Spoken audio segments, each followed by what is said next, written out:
Alhamdulillahirabbil alamin, asyhadu an la ilaha illallah wa asyhadu anna Muhammadan abduhu wa rasuluh. Allahumma shalli wa sallim wa barik ala Muhammad wa ali Muhammad wa ba'du. Hadirin yang dirahmati oleh Allah Subhanahu wa taala, jumpa lagi kita di kesempatan untuk saling wanti-wanti dalam kebenaran dan kesabaran.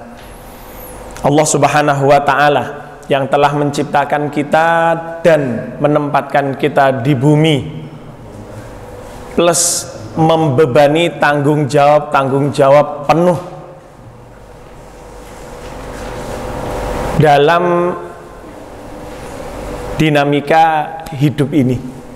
Saya katakan Allah memberikan tanggung jawab penuh kepada kita karena kita sadar, sebagaimana disebut di dalam surat Al-Baqarah, bahwa Allah sudah menjadikan kita manusia sebagai khalifah di muka bumi ini. Khalifah dalam makna yang saya pahami adalah menjadi pengganti pengelola Allah Subhanahu wa ta'ala di bumi ini. Kalau ada yang mengartikan khalifah sebagai penguasa, sebagai pemimpin, ya bisa, monggo. Cuman saya lebih kepada makna harfiahnya, bahwa khalifah itu artinya pengelola, pengganti. Menggantikan Allah mengelola bumi ini, memastikan bahwa syariat Allah di bumi ini harus bisa diberlakukan. Itu yang dimaksud dengan khalifah. Yang itu semua mutlak ditugaskan kepada kita. Makanya saya katakan Allah membebani kita tugas-tugas, macam-macam tugas, termasuk sholat, termasuk zakat, puasa, ibadah yang kecil-kecil gitu nih. Baik ibadah untuk pribadi atau ibadah yang harus dilakukan bersama, itu semua tugas dari Allah Subhanahu wa ta'ala kepada kita. Dan kalau ada orang yang kemudian menolak, mengabaikan, tidak mau gitu, ya Allah juga nggak masalah dalam arti dibiarkan. Itu merupakan pilihan, karena Allah bilang faman syaa falyu'min wa man syaa falyakfur. Yang mau iman silakan, yang mau kafir silakan. Manusia dikasih kebebasan untuk memilih. Beda dengan malaikat nggak punya kebebasan, mereka hanya bisa tunduk patuh kepada Allah. Iblis, setan, ya bisanya cuma ngerusak, nggak ada pilihan lain. Yang agak mending itu jin, mirip manusia, tapi kita tidak masuk pada ranah jin. Kita tahu bahwa jin juga dibiarkan oleh Allah hidup berdampingan dengan manusia. Yang kita fokuskan adalah pada diri kita sendiri. Fokus pada diri kita sendiri maksudnya ayo kita sadari siapakah kita. Di kesempatan hari ini, di kesempatan subuh ini, hadirin, saya sampaikan satu ayat surat An-Nisa, surat keempat, ayat ke-34. Judulnya, maaf provokatif, pria sejati lelaki asli. Pria sejati maksudnya sebenarnya pria itu ditinjau dari tugas-tugasnya, dan lelaki asli itu memang benar-benar laki-laki, jangan sampai dicampur dengan yang lainnya. Kenapa saya bawakan tema ini? Karena kalau jenengan tahu, sudah berapa tahun yang lalu ada namanya kompilasi hukum Islam. Ada buku dengan judul kompilasi hukum Islam, yang muatan-muatannya adalah keputusan-keputusan atau simpulan-simpulan fikih yang menurut mereka berdasarkan hukum-hukum Islam gitu nih. Tapi kesimpulannya adalah kesimpulan-kesimpulan yang merusak. Salah satunya adalah bahwa sebutan suami atau penanggung jawab rumah tangga itu ya memang sih laki-laki, tapi kan ternyata terbukti bahwa tidak semua laki-laki bekerja, tidak semua laki-laki kemampuan finansialnya bisa diandalkan, sehingga bisa jadi wanita mengambil alih itu semua begitu. Itu salah satunya, masih ada yang lainnya lagi. Yang itu semua sengaja mereka bikin tujuannya untuk merusak tatanan, merusak syariat, merusak kekhilafahan kita. Kenapa? Tadi saya katakan khilafah yang dimaksudkan oleh Allah adalah bahwa kita menggantikan Allah mengelola jagat raya ini, memastikan bahwa syariat Islam berlaku. Nah, kalau sampai kemudian syariat Islam tidak berlaku, berarti itu ngerusak tatanan, yufsiduna fil ardi. Lah, salah satunya adalah konsep kelelakian itu yang kemudian mereka rusak. Padahal Allah ada menyatakan, saya baca di surat An-Nisa ayat 34, A'udzubillahi minasyaitonir rajim. Ar-rijalu qawwamuna 'alan nisa bima faddalallahu ba'dahum 'ala ba'd wa bima anfaqu min amwalihim. Fassalihatu qanitatun hafizatun lil ghaibi bima hafizallah.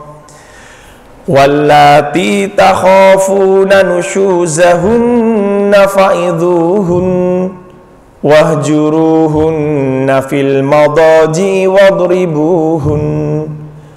Fa in ata'nakum fala tabghu 'alaihinna sabila. Innallaha kana 'aliyan kabira. Terjemahannya saya sertakan. Lelaki adalah penanggung jawab wanita. Qawwam itu asalnya penegak, Pak. Yang jejekan, yang mengurusi wanita itu laki-laki. Lelaki adalah penanggung jawab wanita. Jadi Allah sudah menetapkan laki-laki yang bertanggung jawab dalam rumah tangga, baik ada suami atau tidak ada suami, ngaten nggih, itu laki-laki yang bertanggung jawab. Makanya di sebuah rumah tangga dalam Islam tidak boleh tidak ada laki-lakinya, harus ada laki-lakinya yang bertanggung jawab. Entah itu bapak, entah itu suami, entah itu anak, entah itu keponakan, entah itu paman, gitu nggih. Dalam Islam, gitu nggih, dalam sebuah rumah tangga besar jangan sampai tidak ada laki-lakinya. Karena apa? Laki-laki yang bertanggung jawab atas wanita. Lah terus kalau mungkin ada pertanyaan, lah dengan apa kok sampai laki-laki dibikin sebagai apa, diberi beban tanggung jawab kepada wanita? Ini loh, yang pertama, bima faddalallahu ba'dahum 'ala ba'din. Karena kelebihan yang Allah berikan kepada sebagian mereka terhadap sebagian yang lain. Kelebihan, Bapak, itu kalau dilihat ditinjau dari anatomi sangat jelas banget. Laki-laki itu massa otaknya niku napa? Berat massa otaknya itu lebih berat dari perempuan. Tulangnya laki-laki, balung, tulangnya laki-laki itu ditimbang, Pak, dibandingkan tulang laki-laki dengan tulang perempuan, itu berat massa tulangnya laki-laki lebih berat daripada tulangnya perempuan.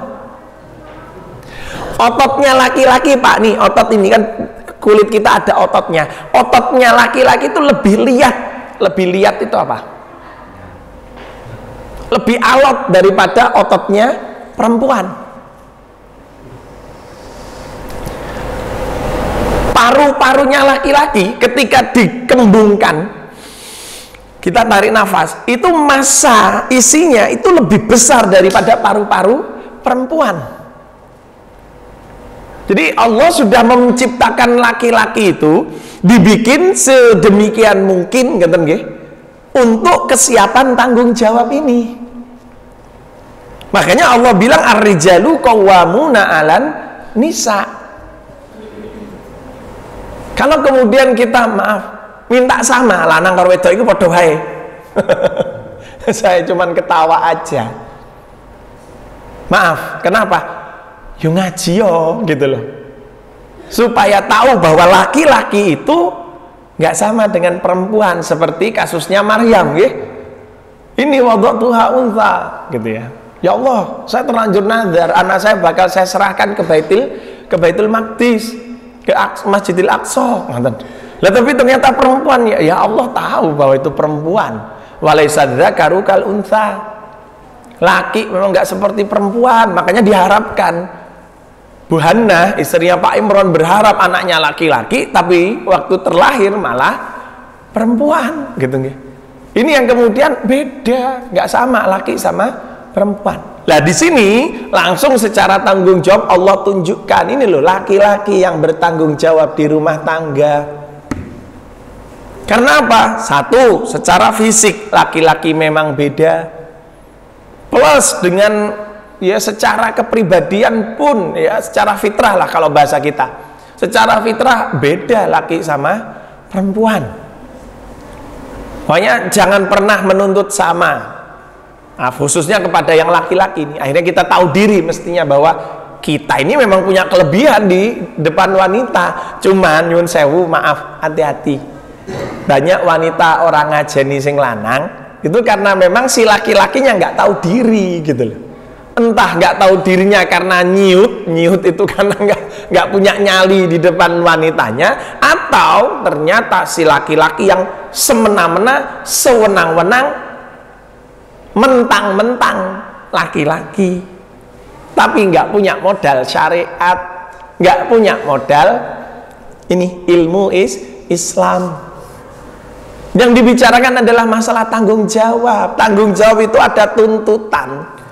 Tidak bisa kemudian mohon maaf kehidupan masyarakat kita itu satu, harta gono gini.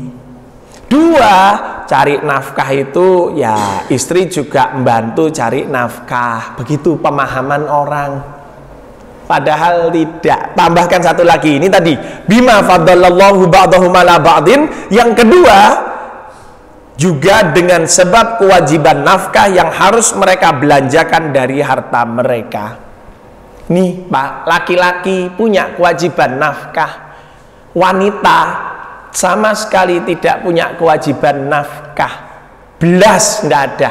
Karena apa? Mereka yang harus nerima nafkah.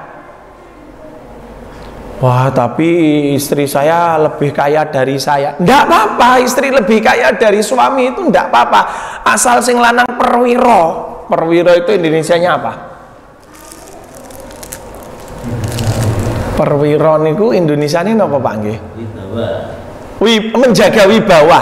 Yang laki-laki menjaga wibawa. Lho mau sing sugih kan bojoku. Lah kuwi yo kayak aneh kok wong tuane. Tapi kemudian si laki-laki jaga diri, jaim, jangan sampai kemudian nyesepi bojone. Maaf ini nyesepi bahasanya bahasa kasar nih. Karena apa? Mereka nggak punya tanggung jawab nafkah. Yang punya tanggung jawab nafkah adalah laki-laki. Dan apesnya kita tinggal di masyarakat yang membiasakan hidup gono gini. Harta itu gono gini, pepean itu apa? Wekku, senengannya do wek-wekan ngono kuwi. Ini yang kemudian dalam Islam tidak begitu. Sejak awal nikah saja kita tahu di surat An-Nisa juga disebutkan bahwa mahar harus diberikan oleh laki-laki kepada wanita sebagai sebuah kewajiban. Bukan hanya sekedar mahar itu kayak hadiah, enak saja. Maaf, mahar adalah harga kehormatan yang harus Anda bayar karena Anda menikmatinya. Ibaratnya buka segel, bayar, gitu loh. Ini malah masyarakatnya lebih kacau lagi, yang lebih kacau lagi Pak, pacaran, nggak mahar-maharan, pakai maaf begituan juga. Sing lanang lenggang kangkung, sing wedok klecam-klecem, ndak merasa ada sesuatu yang dilanggar, ngaten nggih. Dalam Islam diatur, Pak. Ini ar-rijalu qawwamuna 'alan nisa. Satu, bima faddalallahu ba'dahum 'ala ba'din wa bima anfaqu min amwalihim. Makanya saya kalau ngojo-ojoi ibu-ibu di pengajian, saya bilang, ibu-ibu bilang sama suaminya, Mas, sampean nyambut gawe ora kudu. Nyambut gawe ki ora wajib kok. Sing wajib ki nafkah.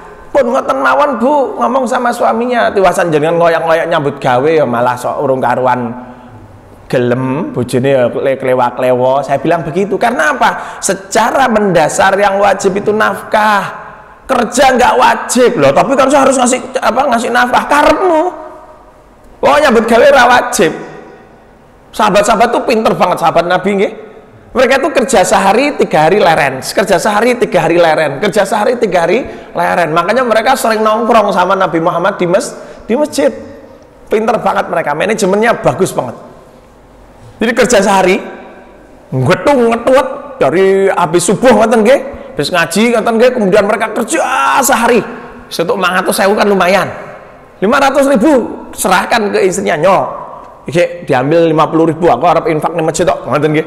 Iki 450 dienggo 3 dina lho ya. Cukup lah, ngoten nggih. Maaf, 450 3 hari ding, 3 hari cukup mboten nggih, Pak nggih? Maaf, ini saya tanya soalnya jenengan pelakunya nggih. 450 3 hari cukup Bapak? Cukup ya, alhamdulillah cukup. Saya ngasih contohnya bener berarti nggih. Yo, 450 3 dina, yo aja ganggu, aku arep nongkrong di masjid. Begitu. Ya masih pulang gitu. Jadi mereka kemudian nongkrong di masjid, kajian sama Nabi Muhammad, ngoten nggih. Dan nanti ada kejadian-kejadian di mana waktu Nabi Muhammad bilang, penggalangan dana. Mungkin sekedar ya Rasulullah, sahabat-sahabat itu ke pasar. Jadi kuli panggul atau jualan apa ngoten niku pulang bawa 40.000. Ya Rasulullah niki sedekah kula, infak kula ngoten. Gitu. Enak banget. Jadi waktu ada penggalangan dana, tasadaqu ngoten niku sahabat-sahabat pergi ke pasar. Ke pasar ya jual kayu bakar, ngelumpukin. Jadi apa yang bisa jadi saya kelingan orang desa-desa itu. Nyuwek godong, disebiti, dilempet, ditaleni, dibawa ke pasar dijual gitu nggih. Kayak gitu, sederhana banget hidupnya, masya Allah. Tapi di sini maksud saya, gitu nggih, kembali ke sini bahwa mereka nggak mempermasalahkan harus kerja apa, tapi mereka bertanggung jawab bahwa nafkah yang ngasih adalah laki-laki, bukan perempuan. Perempuan kalau membantu itu membantu apa ya? Nggak ada membantu nafkahi. Perempuan menafkahi itu dalam Islam nggak ada. Yang ada, kalau kemudian wanita cucul, itu mereka baru sedekah. Jadi kalau kita laki-laki memberi makan kepada anak istri kita, itu nafkah. Tapi pas anaknya Pak jaluk duit, jaluk mbokmu kono, ngoten nggih. Terus anaknya datang ke ibunya, Bu, jaluk duit. Lah, kok jaluk ning ibu lah, Bapak sanjak itu jenengan kok. Ya wis, nyo, kasih 5.000 ngoten pamane. Itu istri baru sedekah ke putrane jenengan. Jenengan dateng, Dek, udut kuntek. Udut kuntek.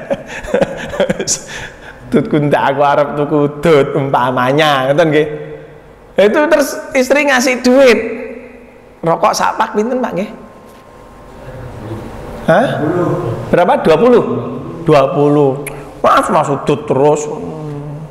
Wajib nafkahe ra wajib lah, aku pas ra duwe, Dek. Nyo tak kei nyo, gue tuku udut ning aku ra lilo ya. Wis ra lilo ngopo? Lah men tuku udut tok umpamanya gitu nggih. Jadi istri ngeluarkan 20.000 itu baru sedekah loh itu. Nyedekahi udute panjenengan. Masya Allah. Bukan nafkah. Apalagi kalau panjenengan ternyata habis di PHK umpamanya wis glundang-glundung ra ndek apa-apa ngoten nggih. Karena istri punya sawah di desa, akhirnya dapat suplai ngoten nggih dari keluarganya, yang jenengan baru disedekahi istri, Pak. Bukan nafkah, istri nggak punya kewajiban nafkah, laki-laki yang punya kewajiban nafkah. Sehingga di sini masya Allah jangan sampai keliru seperti masyarakat pada umumnya. Urip bebrainan yo, urip sanggo bareng apa-apa bareng, wekku, ini yang kemudian jangan, Pak, jangan diterus-teruskan. Meremennya pada kasus harta gono gini, jangan, Pak, jangan harta gono gini. Laki-laki punya harta sendiri, perempuan punya harta sendiri. Dan kacaunya Pak, gara-gara gono gini, istri sampai bilang loh, hartanya suami kan hartanya istri. Loh, gitu. Jari sopo? Hartanya suami ya hartanya suami. Istri cuman dapat nafkah, nggak nguasai. Nah itu nanti implikasinya pada perkara-perkara yang lainnya. Karena laki-lakinya takut sama istrinya, beli apa-apa di atas namakan istrinya. Ini akhirnya kesana meremennya. Padahal tidak, dalam Islam status harta apapun ditegaskan. Saya sering bilang kepada beberapa teman-teman, kowe ndek warung ning omah kuwi warunge sapa? Warungmu apa warunge bojomu? Nek warunge bojomu kuwi berarti kowe aja ganggu lho ning kono. Iku warungku kok sing ngurus bojomu. Nah berarti bojomu karyawan, gajinen. Sehingga ini toko, warung di rumah ini jadi sebuah perusahaan. Jangan sampai pokoknya gelundung-gelundung begitu saja tanpa ada kejelasan kepemilikan atau siapa yang bekerja sama siapa. Tujuannya tiada lain supaya kalau ada apa-apa itu lo nggak ruwet, warung ini punya siapa, diwaris pora, ngoten. Iya warung cilik. Kalau kemudian warungnya besar, apa nggak jadi masalah? Seperti juga kepemilikan rumah, salah satu meninggal, iki omahe sapa, lemahe sapa. Gono gini itu menjadikan carut marut. Ha iki mbiyen tuku lemah bareng-bareng opakmu karo mbokmu ngoten umpamane. Lho iya ora apa-apa, beli bareng-bareng ndak apa-apa, urunan ndak apa-apa, tapi persentasenya berapa? Ya ketoke mbokmu mbiyen sing luwih akeh kok. Mbiyen ketoke aku mau pira, mbiyen tuku lemahe 100 juta, aku mau nyuple 35 gitu. Ya udah persentase 35 dari 100. Sebagaimana juga jatah 65 gitu ya, 65 dari 100. Berapa rasionya kan begitu. Harus jelas supaya jangan sampai menyisakan masalah buat anak keturunan kita. Loh, bahwa kita ngenger umpamanya ikut rumah tangganya, apa ikut rumah tangga, bukan ikut rumah tangga, ikut di rumah mertua, ya nggak masalah, nggak dosa kok. Tapi tadi saya katakan perwiro, laki-lakinya kemudian perwiro, nafkah tetap harus diberi. Saya punya kenalan, masya Allah. Jadi suaminya itu kerja di perusahaan istrinya punya toko gede gitu nggih. Lah suaminya istrinya bilang, "Mas, timbang sampean bingung nyari kerjaan, wes melu aku tak blonjo." gitu. Blonjone harganya harga khusus berarti ya, gajinya gaji khusus karena gaji ke suami. Ya, tiap bulan digaji suaminya. Habis dibayar kemudian istrinya bilang, "Landi jatahku." gitu. Tanya. Walaupun istrinya punya toko itu, tapi dia jaga supaya suaminya tetap perwiro, supaya suaminya itu tetap jadi laki-laki gitu. Jadi pria sejati, lelaki asli. Jadi dia setelah gaji suaminya, "Ki Mas, gaji ini jenengan." Habis itu dia bilang, "Hasan niki jatahku lo." Pundi? Diminta. Nah, suaminya kemudian ngambil diparon ke nggo kowe. Coba biasa sasi ya. Ya engko nek kurang aku ngomong, Mas. Gitu. Ya walaupun akhirnya tetap istrinya nyuple juga, wong sugih masa yo njaluk kan gitu ya. Jadi tetap si istri ini mengingatkan suaminya untuk meminta jatah dia supaya suaminya yo perwiro dadi lanang tenan. Jangan sampai gandoli bojone, jangan sampai nyesep bojone blas losdol gitu nggih. Ini yang kemudian dijaga. Karena Pak memang ar-rijalu qawwamuna 'alan nisa. Kemudian Allah menambahkan wanita solihah. Standar wanita solihah itu sedikit banget. Ya, sederhana banget, bukan sedikit banget. Standar wanita solihah itu sederhana banget. Wanita solihah adalah yang mereka patuh tunduk kepada Allah. Nurut kepada Allah itu solihah sudah. Nah, tapi mboten nurut kali kula lah, sampean ora jaga. Sampean lho, ora cetha dadine bojone pilih arep ngajeni gitu nggih. Jadi wanita itu dibilang solihah ketika dia nurut sama Allah Subhanahu wa taala, qanitah. Ngoten nggih. Itu patuh tunduk kepada Allah, kepada aturan Allah. Lah ini kadang-kadang yang saya tadi kalau saya katakan, jadi kemungkinannya ada dua laki-laki itu. Pertama dia underdog itu serati gagas karena beleret lebay, kemudian melendek, laki-laki akhirnya kalah sama wanita atau sewenang-wenang. Ini yang kemudian akhirnya ndak diajeni kabeh sama laki sama wanita. Ini yang kemudian kalau Allah bilang wanita itu dikatakan soleh kalau dia tunduk patuh kepada Allah, tidak harus tunduk patuh kepada suaminya dalam kondisi-kondisi tertentu, nggih. Tapi kalau dia manutnya sama syariat, itu wanita solihah. Bahkan hafidhatul lil ghaibi bima hafizallah. Dia menjaga kondisi suaminya tidak ada di rumah dengan syariat Allah, bima hafizallah, dengan penjagaan dari Allah. Jadi dalam hal ini ketika kita dapati istri kita nggak nurut sama kita, ya pertanyaannya dalam urusan apa dia nggak nurut? Lah kenapa kok sampai nggak nurut? Ditanyakan dulu kenapa nggak nurut gitu loh, supaya kita jangan semena-mena sewenang-wenang pokoknya bojone ra nurut duraka, ngoten nggih. Jangan begitu.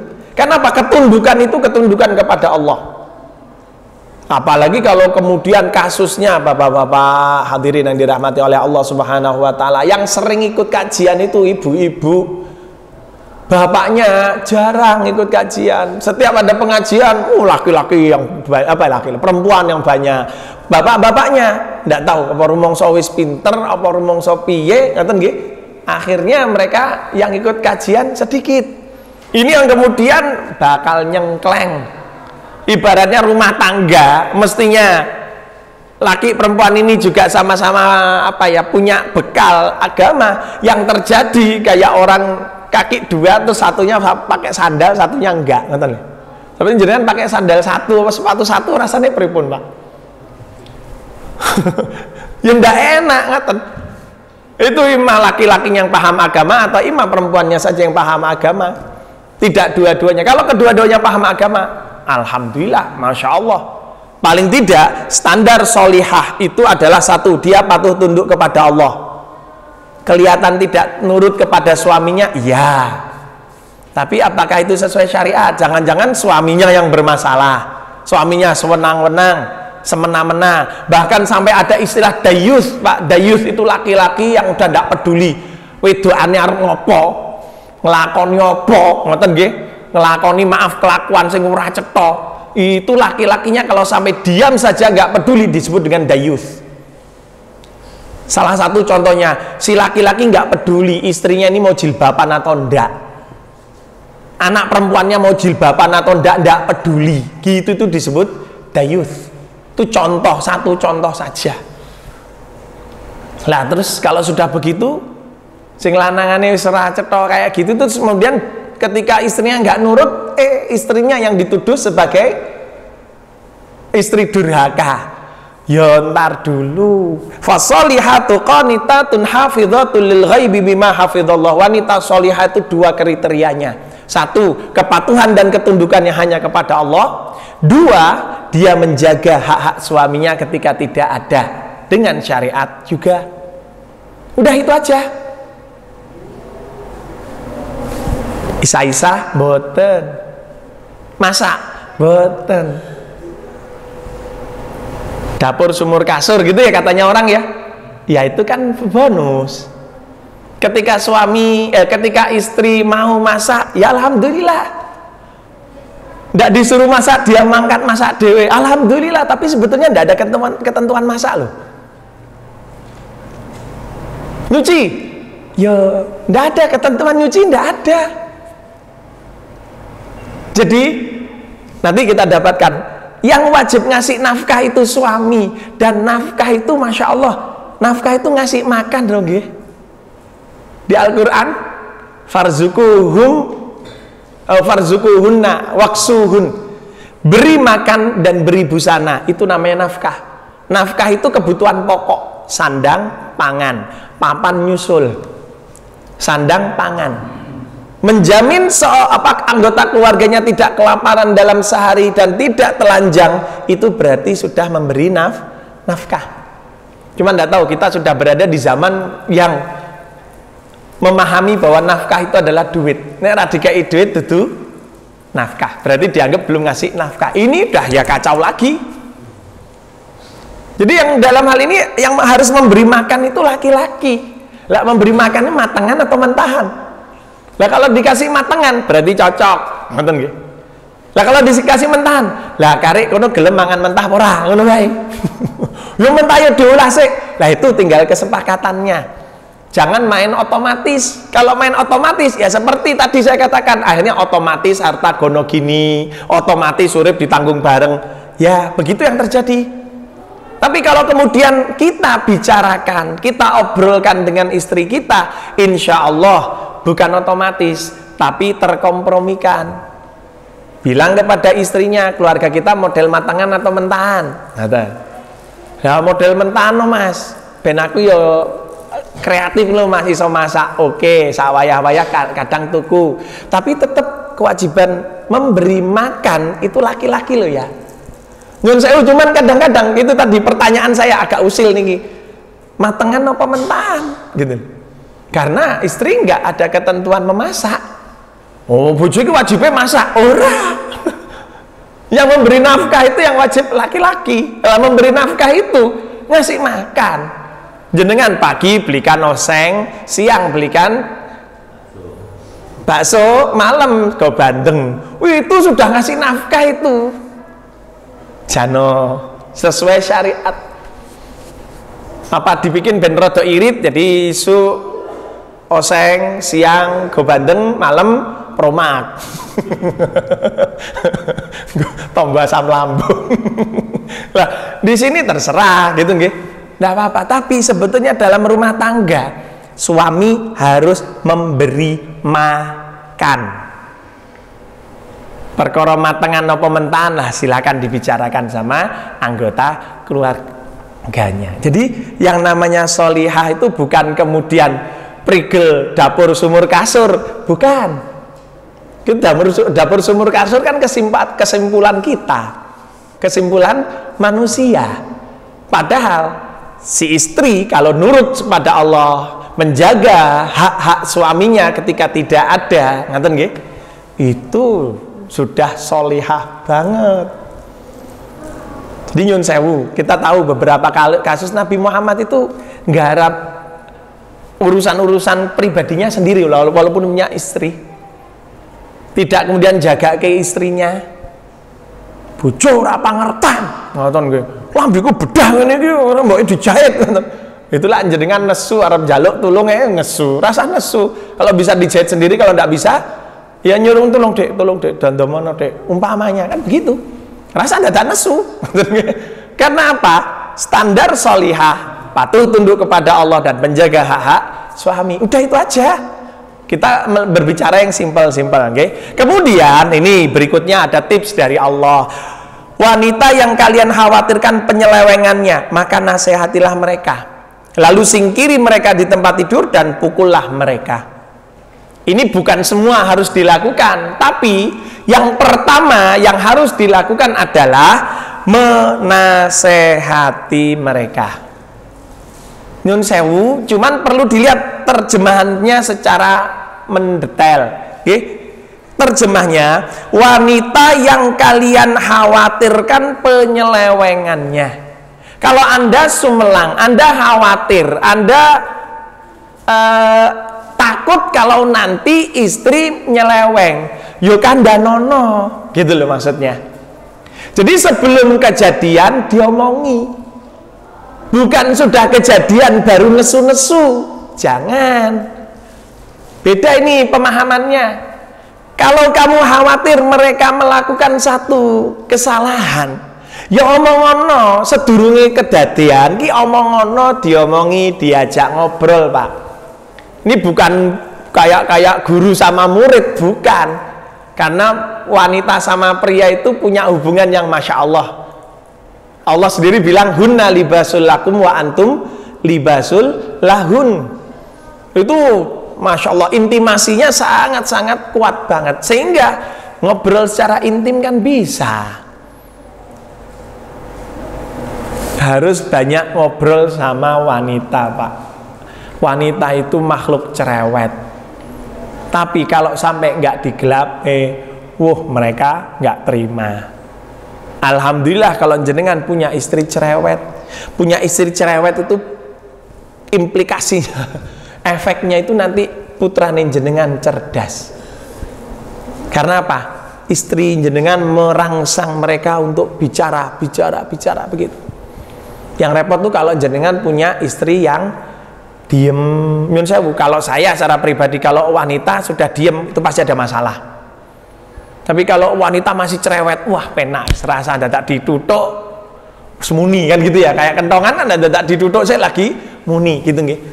Gitu itu nanti mengaruhnya kepada anak-anak kita. Kalau kemudian kita punya istri yang cerewet, enggak apa-apa, suruh cerewet dia akomodirnya anakmu ngomong ngono gitu.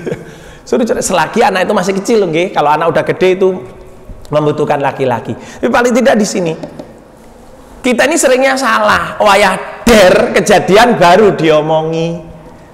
Sebelum kejadian tidak dipedulikan, tidak dikasih haknya, tidak diajak ngobrol, tidak diajak ngomong, tidak diajak gelenian. Itu salahnya kita. Tiba wayah der nesu-nesu, widuso, ngerokok, ngoten nggih. Lah ya kemudian istri kadang-kadang nggak terima toh. Karena apa lah? Aku disalah-salah ke wae. Itu jadinya. Aku ora nyala-nyalake, aku ngandani kowe. Ngoten. Kalau kejadian kemudian ngomong, jenenge ngelok-ngelokke, bukan menasehati. Nasehati itu wayah senggang, wayah longgar. Wah, aku sibuk kok, ya kuwi jenenge wong ra gagas. Harus ngelengke, bukan nyari kesempatan, bukan nyari longgarnya waktu, bukan. Harus diagendakan. Sebelum tidur ngobrol, bangun tidur ngobrol, wayah siang ngobrol, banyak-banyak ngobrol sama istri. Kalau kemudian ndak diajak ngobrol, mugo-mugo istri jenengan ndak ngobrol karo tanggane. Kenapa? Ini kita disuruh ngobrol sama istri. Kamu khawatir istrimu melakukan penyelewengan atau penyimpangan supaya kita nggak jadi dayus itu loh. Bikin jadwal agenda ngobrol, istri diomongi, dikandani. Bukan pas der baru diomongi, wah istri durhaka. Lha piye ngelok-ngelokke jenenge. Demikian pula anak-anak kan harus diomongi juga sebelum, kalau kita khawatir ada apa-apa diomongi. Jangan nanti pas der baru kene nesu-nesu, alah bapak opo nggih, ngoten. Lah di sini kalau kemudian sudah diomongi kok masih der, la fahjuruhunna fil madaji, silakan disingkiri di tempat tidur. Jangan diajak tidur bareng. Maaf bahasanya jadi kloni ngoten nggih kalau bahasanya. Sebab acara tidur itu acara kemesraan, Pak. Maksudnya jangan dimesrai. Iki malah sing kedadian bojone sing aja turu bareng, malah anakmu cek cilik ini bareng. Ini malah istrinya sing nglarang-larang jenengan tidur bareng. Ya itu nyun sewu, gandengannya sama tadi tuh. Jangan-jangan kita diajeni bojonya sendiri karena kita tidak perwiro atau kita yang terlalu semena-mena. Ini yang harus diperhatikan. Sehingga kalau pada titiknya wis disingkiri kok jek nekat, wadribuhunna, boleh Anda memukulnya, boleh memukul istri kalau memang Anda sudah ngandani di waktu senggang, waktu longgar, ora wayah dere ngoten nggih. Kemudian waktu nekat terjadi der, disindir dengan cara tidak dimesrai di tempat tidur. Biar dia merasa ngopo Thomas ngoten nggih, dia akan tanya ngoten. Lho pada titiknya jek nekat ya baru Anda berhak marah sampai fisik ngoten. Fisik pun jangan kepala, jangan wajah, dan jangan dengan pukulan yang melukai. Ya disabetlah pakai apa ngoten, punya penjalin itu apa bahasanya? Rotan ngoten nggih, ya pakai rotan, tapi rotan sing cilik ambu sing gede sak lengen-lengen. Ampun gitu nggih. Nyabet itu benda lentur itu namanya nyabet. Ngoten. Itu baru dilakukan ndak apa-apa. Ini ndak. Enek wong rame wae dina-dina rame, waduh lanang wedok. Lah, waktu senggang ndak dikandani. Waktu der langsung dinesoni. Ya kena rame. Di sini kita diingatkan, kalau kamu khawatir mereka melakukan penyelewengan, diomongi, dinasehati waktu longgar, waktu senggang. Jangan menyisihkan waktu, jangan, tapi jadwalkan. Jangan menyisihkan waktu, ngenteni nek longgar, ngenteni nek lodang.